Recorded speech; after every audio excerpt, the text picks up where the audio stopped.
Hello. It's 4:20. Let's get high.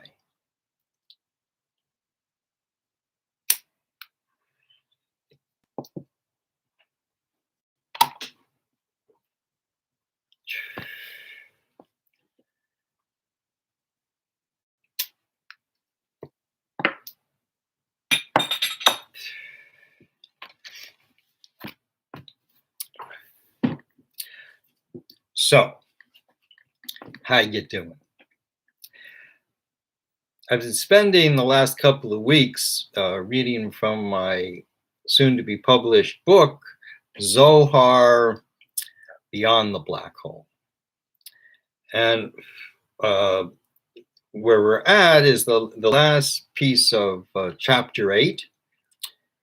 And then chapter 9 and 10 are relatively short. So I'm hoping to finish the book tomorrow. That's what seems in the works. So the last part of chapter 8, which is sort of maybe the more political part of the book, it deals with the land of Israel. The Torah, written from heaven 3,500 years ago, establishes the boundaries to the land of Israel that are clearly delineated in the text. The delineation is important, since many of the 613 commandments given to the Jewish people can only be done while living on the land, no matter what nation controls the land. But why is the land of Israel so important? Why not somewhere else on the earth? The first human being was made from the dust of the earth, gathered to the land of Israel to be constructed and eventually buried in the caves of Hebron, one of the 4 holy cities in the land of Israel, corresponding to the 4 elements. Hebron, earth. Tzfat, air, hovering above the Harp Sea in the high mountains in the north. For Rabbi Shimon, who authored book Zohar, is in turn. Within the dimensions to the land of Israel, the ground must be rested every 7 years, and after 7 cycles, the land reaches Jubilee, returning back to the original owners. Trees are forbidden to be harvested for the first 3 years after planting. Both temples were built on the land of Israel. Perhaps the most persuasive argument for the land of Israel is being situated in the Middle East. The globe is made in a human form, composed in 7 segments: brain, Scandinavia; chest, Europe and Asia; arms sunken into the oceans; hands, Britain and Japan; legs, Africa and South America; Canada, back, and America, the buttocks, the seat of power. 13 commandments which we have continuously observed for 3,500 years, through 5 exiles: Egypt, Babylon, Persia, Greek, and Rome. The exile of Rome, by far the longest exile, has been ongoing for 2,000 years, since Rome burned down the second temple, which had stood in Jerusalem for 420 years. The first temple had stood in the same place for 410 years before being destroyed by Babylon. The Jewish people remained devout throughout, the chosen people seeking their promised land in a circuitous path across the narrow bridge above an endless abyss. Zohar predicts in the land by invoking terror throughout the world, and will eventually win, but they will not remain because they came for the wrong reason. There is no question this is referring to the Zionists who came to Palestine, a Roman name change indicating a loss of Jewish land, seeking refuge from the Roman stigma perpetrated by the religious dogma that the Jews had killed God, a Jewish rabbi named Jesus. This false villainous, libelous concoction has decimated the Jewish people. In a world of 8 billion, after 4,000 years, the Jewish people are less than 20 million strong, half of whom live in Israel, a refuge for the Jewish people. By adopting governmental norms over ancient Jewish obligation, Israel lie of deicide, yet the secular occupation of the land promised to the Jewish people is a land usurped, infested with Western religion, repugnant to our Arab brothers who already suspect the Jewish state of funneling Western ideas into the Middle East is a land sacred to Arabs. Israel is forever under siege from the entire world. This prediction from Zohar ends by saying they won, but they will not remain. Throughout the world, Rome and their Western civilization has pushed their agenda everywhere with one common denominator, devoted to keeping power at any cost. Yet Roman rule has also invented new ways, adapting to difficulties with unique solutions brought about by creative minds producing remarkable innovations. We have the capacity to make the world a better place for all human beings whose image is drawn from the tree of life, configured into the form of the Yud-He-Vav-He. The time has come to awake from the nightmare of exile and to embrace the light of redemption coming to the world for all to partake. The land of Israel needs to prepare for the coming of the third temple, descending from the heavens, made of indestructible material, never to be destroyed. The end of days means the end of the 6,000-year male agenda, and in 6,000 years of woman. This next in between the male dominance prior to the celestial merging of male into female. The dogmatic thinking of the past has ensnared many unsuspecting victims, blinded into pointless warriors bowing down to false gods, pushing vile lies. Dogma is the biggest impediment to freedom from Rome. Jewish dogma is found in the rabbis' insistence for obedience to rabbinic law. Rabbinic law was made by the rabbis as a clear example of how to live the Torah in a consistent manner in all aspects of life. However, the obligation to observe these laws are clearly only on the rabbis. The way of Torah is peace and freedom. The rabbis have robbed peace and freedom from the Jewish people by instituting themselves as a final authority by making rabbinic law obligatory upon the Jewish people, rendering them guilty before God. But there is something deeper. There will never be peace in the Middle East until the rabbis acknowledge the validity of the Quran. To be a Muslim, one must believe in the Prophet Muhammad, diminishes the Jewish people, but rather strengthens our connection to our Arab brothers. Rabbinic law is the strictest of all laws, but to exclude our brothers and cause forever war is too strict. Chapter 9. The 4 levels of the Torah, the written word with the 3 oral traditions written down 2,000 years ago, Talmud law, Medrash stories, Zohar brilliance, never to be altered. But the 3 levels of oral Torah are ephemeral, changing throughout generations without incurring contradiction to the written word.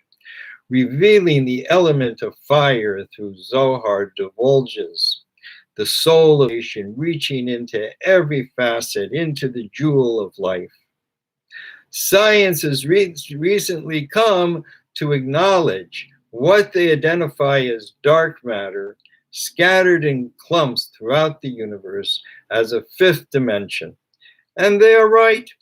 In the East, this fifth dimension is called ether, and in the West is called soul. The astronomers probing the universe have been able to identify features of spirituality in existence without corporeality. Zohar opens up and illuminates the factual evidence gathered by science by giving purpose to every aspect of creation. Beneath the stern glare of Zohar, religion melts back into the dark recesses of ignorance and manipulation. Only truth can stand before Zohar. The ramifications to Zohar, after being refined over the last 1,000 years, has produced an amazing fruit able to overcome the senses by shaking awake those too tired to be illuminated. Frustration and bitterness is fueling a nihilistic future where only very few at the top survive. Zohar was prepared for our time. The end of days, when the whole world as one decides on the future. There is proof to the truth, corroborated by ephemeral investigation, while the lie waits in the shadows, ready to strike at any moment of indecision or doubt. Zohar brings forth the knowledge embedded in the light from behind the black hole. Zohar is an aggressive light, eating up the darkness of doubt, obliterating the unnatural confinement produced from dogma. Zohar frees the human spirit. Servitude to false gods will become impossible as the light ramps up from the revelation of the fifth dimension, the spiritual ether wherein the soul is embedded, reaching out to earth, connecting to every bit of existence. Each tiny mosquito and the countless swarms of mosquitoes or bedbugs are each one precious to the Creator. God is great, and there is nothing in creation which is superfluous. The ramifications to Zohar being revealed in this time challenges religion and science to prove their errant theories and fabricated fallacious assumptions before the glare of brilliance. Zohar illuminates our world for all to see, the symmetry of life depicted and refracted throughout the universe, from the lowest creature to the highest heights. Time is running out to choose God before God becomes completely self-evident to everyone on the planet. God's desire to be known and low is only fulfilled through the human being wielding freedom of choice. Soon the light will be too strong, obliterating choice completely. So we must teach our children the truth and free the human soul to love without fear of retribution. The lie is beginning to unravel. Glints of light are peeking through the crumbling veneer of falsehoods. The Torah begins with the letter Bet, with a gematria of 2, indicating this is the second world of creation in our solar system. The first world was the interior of Mars, a water world full of kindness where dependence reigned supreme. There woman was made. The interior of our world is fire. The second branch of the tree of life is Gevurah, severity. Ours is a hard and difficult world made harder by man's insistence. Zohar comes at a time when the severity needs to be sweetened. The 3 letters in the name Adam can be rearranged to mode, to read ma'od, more. Man naturally wants more, but just as the left foot restrains the right foot from going out too far, so too does woman restrain man's focus, turning his will. Together we can navigate our world to a new paradigm, the coming 1,000 years of woman in peace. The words of Zohar come to soothe the sorrowed soul for the mistakes the body has endured. Zohar comes to purge, just as the epidemic COVID, a word in Hebrew meaning respect, sweeps across the globe, stopping the frantic pace of a world about to spin out of control.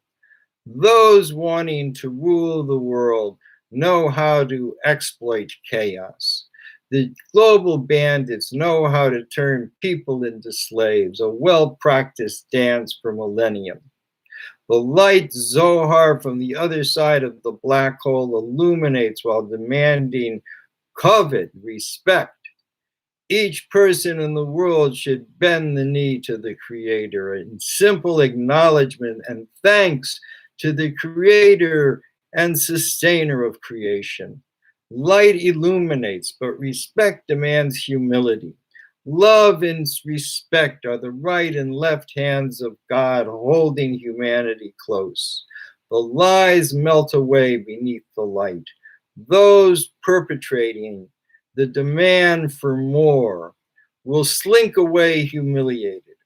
Soon in the future, there will be a clear declination between the dark side with a hidden agenda and the bright side of life.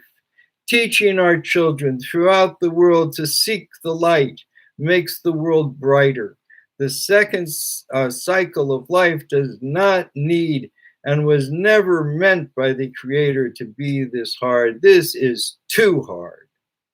The ramifications of revealing the secret of Zohar in our time is significant. Once released, the antidote to the sickness plaguing the world, nothing can stop the spread of truth which will eat up the darkness for breakfast.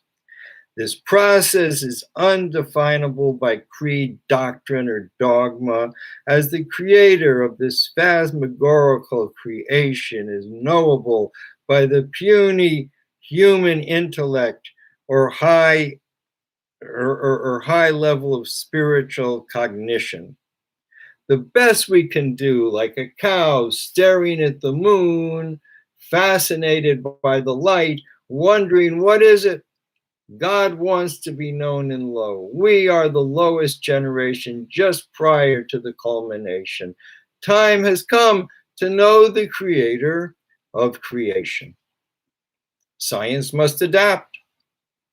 Authority is dangerous and often leads to a dogmatic subservience to the leader and a belief in the power of man. There needs to be an authority and there needs to be leaders, but there is no need for a dogma demanded by the authority. Dogma insists in truths without proof, only on the word of the authority or leader. Authority is founded in the ego of man, whose nature is to go out and explore the mysteries of life. Women are more prone to stay within, nurturing life. Science is a male attribute. Male and female are equal size to the human being, but going in different directions, man going out and woman going in. Plus, these 6,000 years, which end in 220 years, are dedicated to the perfecting of man by woman. The equality of woman in the workplace has only changed society for the better by helping man to mature in anticipation of merging into the 1,000 years of woman in peace. Science, academia, and religion are all the three most fundamental ego-driven disciplines demanding obedience from the flock. Both science and religion make themselves the authority on reality. Academia fosters politics, which is the science of the lie, while science views reality from the perspective of earthly intellect. From our place on earth, science determines how to view reality. Though we see only the four elemental building blocks, earth, water, air, and fire, science builds a different model with over 100 elements only they can recognize, annotated with mysterious letters and numbers and a secretive cabal suited for the intellectual elite. Instead of the four levels of human experience, science only acknowledges three states of matter: physical, aquatic, and gaseous. In 1939, the beginning of World War II, science struck another blow against reality by changing the standard measurement for music from 432 hertz to 440 hertz. The earth resonates at 432 hertz, the gematria of table Earth. More recently, science has downgraded the planet Pluto, thereby leaving only 8 planets. The 9 planets plus the sun equals 10, as in the Esser Sphero, 10 luminaries to the tree of life, portrayed in the 10 fingers and toes. Science sees chaos, but finds only order. Whenever science rips at the fabric of nature, something diabolical emerges from cold facts like the atom bomb. The ego of man has yet to be cowed by the Creator. Man has a theory, the Big Bang Theory, where something comes from nothing, order from disorder. Life suddenly emerges from chaos, including aliens and monsters. These rampantly ridiculous, absurd, pernicious ideas should be hung by the neck until dead.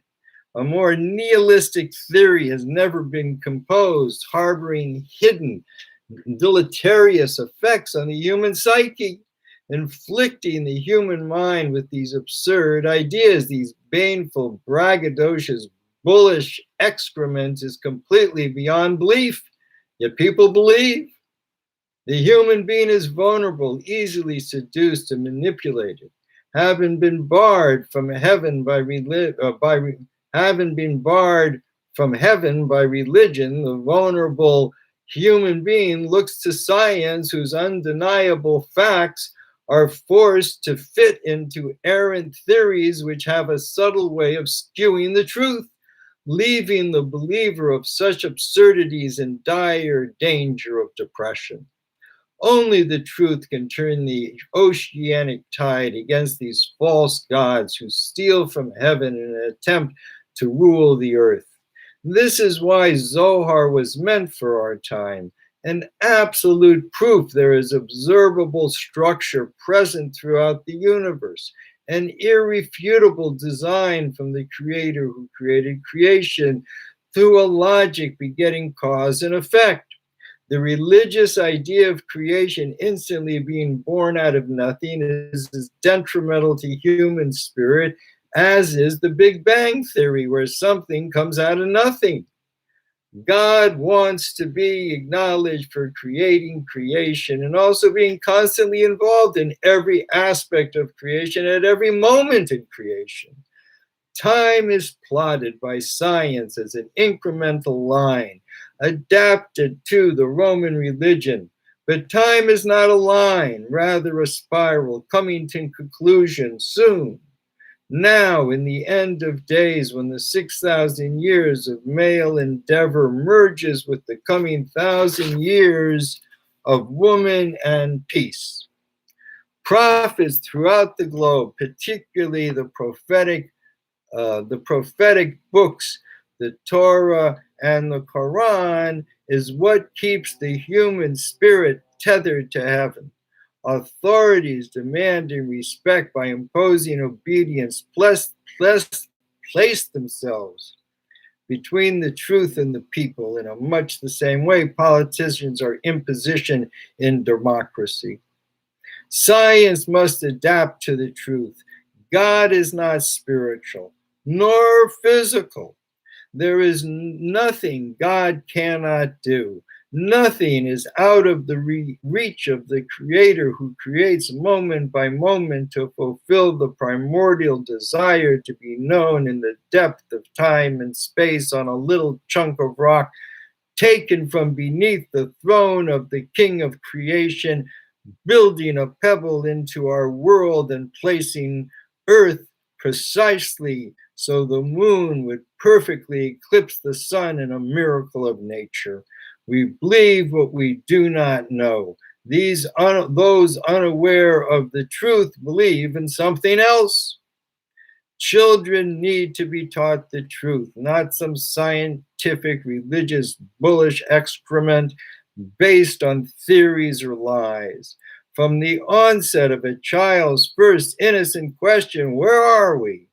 Children should be taught the truth. The Creator created heaven and earth by engraving into the name of God who regulates nature into a glowing illumination beyond heaven. We are surrounded by light and love of the Creator. And when you are alone, talk to the Creator who is always listening. If this were the message to our children, each individual life would be easier on planet Earth. In 1999, I wrote a short manuscript based on my studies in the Tree of Life, explaining why astronomers would eventually discover 5 moons around the planet Pluto. 7 years later, they made such a proclamation and recently flew by for corroboration. Zohar, written 2,000 years ago, stands at the fulcrum of discovery. No theory should be considered valid without the validation of book Zohar, a knowledge from an unknowable light existing prior to creation on the other side of the black hole. The greatest light comes from the darkest place, illuminating the gloominess of our time during this climactic moment in human history. Let's go a little black. I just want to get through this last chapter, not too long. Progress is a cancer. Some want to define the human experience according to our industry, even going so far as claiming our superiority comes from the function of our hands able to do intricate work. Yet the human being is unable to engineer like a beaver with branches, or from twigs perfect smoothness like the inside of a hummingbird's nest. The human ability, outpacing most animals, is our skill at adaptation. This, more than any other physical trait, has allowed the human species to persist. However, without a cogent idea of why creation exists, the human being is destined to be manipulated into another scheme in a race to excess. World economics is based on convincing the populace to live in excess, having too many things resulting from an unbridled desire fueled from greed. Our disposable culture is clogged with garbage. America has grown fat with the excess of wealth and blatant disregard to the sufferings from the rest of the world. We have become despicable in our own eyes. Yet, America is setting the bar to progress beyond what is even possible to attain, offering up fables based on Roman gods transformed through modernization into aliens, while the world is being despoiled. Our attention is purposely being distracted into an outer space, a place void of reality, as if this is our mission in life to forge blindly forth. There is no point in going into outer space other than to invent new technological toys which have little or no application on the earth. This high-priced game, plus the pernicious nature of progress, is polluting our planet. The Torah prophesies that in the future the world will be covered with iniquities, causing the heavens to sweat lead. As a result of the last 50 years in space, the accumulated space junk is beginning to rain down upon the world with catastrophic results. Space junk burning up during re-entry is misleading. Metal is reduced down to tiny particulates, which eventually descend into the clouds, mixing with water vapor, producing toxic rain. A hard rain is falling upon the earth through putrid skies into foul waters, feeding our plants for human consumption.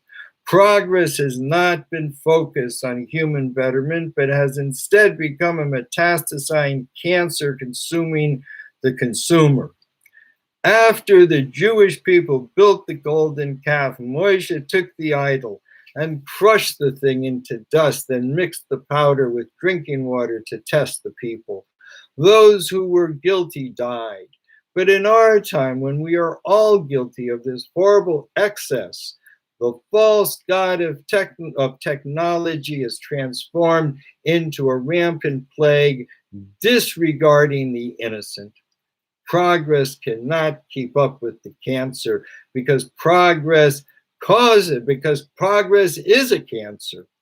The technology that cures cancer just makes more cancer. Technology has extended the vapid lives of the rich, yet those championing progress have no reason to live. A product of negative thinking brought on by the Big Bang Theory promoting technology as the ultimate human advancement aimed at overcoming nature. This vain pursuit to war against God is just plain stupid. People dream of making our solar system imbued with human intelligence, but God is way ahead. From the beginning of creation, God set a plan for our solar system consisting of 7 cycles of 7,000 years on each of the outer 7 planets. Earth is 5,780 years into the second of these 7,000-year cycles. The first cycle was on Mars. Were it that instead of teaching our children about the Big Bang Theory, aliens, and nihilism, we taught them instead how creation is held in the hands of the Creator between absolute zero and the speed of light, and how all the light in the heavens is tethered to the earth, the lowest place in creation, where each human being is privileged to live for decades before returning to heaven, where the soul, which is engraved out of a star, will be rewarded for a life of kindness well lived. The final reward in physical life is to hear the angels applaud as we lift up from the earth when our time has expired. Our world is the narrow entrance into the main hall in heaven. If every day is a final day, then it does not matter how long you live, but how well you live. Our actions in this world are predicated to our station in the next world. Just as there is no day without night, also birth to death is only half the cycle of life. Returning back to heaven completes the cycle. Zohar proclaims, if a person lives 1,000 years in this world, looking back after death will appear as one day in the celestial years embedded into infinity. Quite a ways over. Anyways, thank you for listening. Stay high. If you're not high, get high. Bye.